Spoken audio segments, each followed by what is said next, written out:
उमर खालिद एक राजनीतिक कैदी है।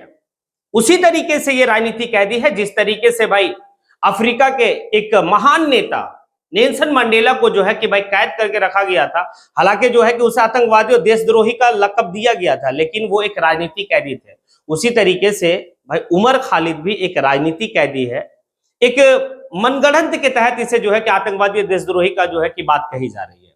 ये बात मैं नहीं कह रहा हूं, ये बात न्यूयॉर्क सिटी का जो है भाई जो मेयर है जोहरान ममदानी इस बात को कहते हैं।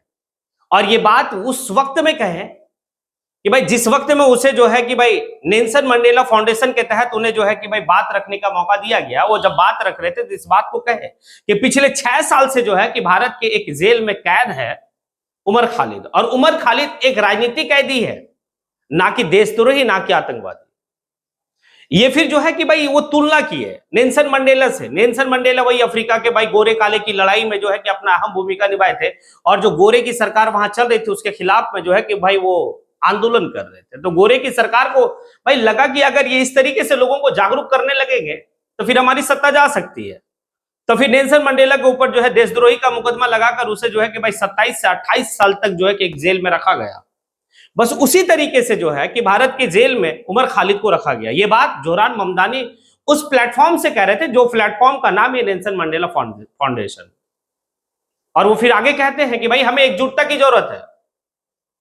आज जो है कि 6 साल से वो कैद में, 2020 से जो है कि उसके ऊपर यूएपीए का तहत जो है कि उसे कैद कर दिया गया, और कई बार जो है सुप्रीम कोर्ट में इस बात को टाल दिया गया उनकी सुनवाई को लेकर।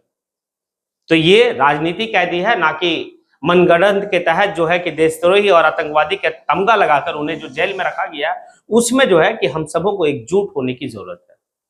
हमें इंतजार नहीं करना पड़ेगा। ये बात जो है न्यूयॉर्क सिटी का भाई मेयर, कोई छोटी मोटी बात नहीं है, जोहरान ममदानी की स्टेटमेंट है। खैर आप इसको किस रूप में देखते हैं? क्या उनकी जो स्टेटमेंट है वो सही है? अगर ऐसा लगता है तो आप कमेंट सेशन में आइए, कमेंट कीजिए। और क्या जिस तरीके से तुलना जो है कि भाई नेल्सन मंडेला और इधर में उमर खालिद का बात कही गई है, आप इसको कैसे देखते हैं, किस एतबार से देखते हैं? आप कमेंट सेशन में आइए, कमेंट कीजिए। इसी के साथ मैं अपनी बात को यहीं पे समेटता हूं। जय हिंद।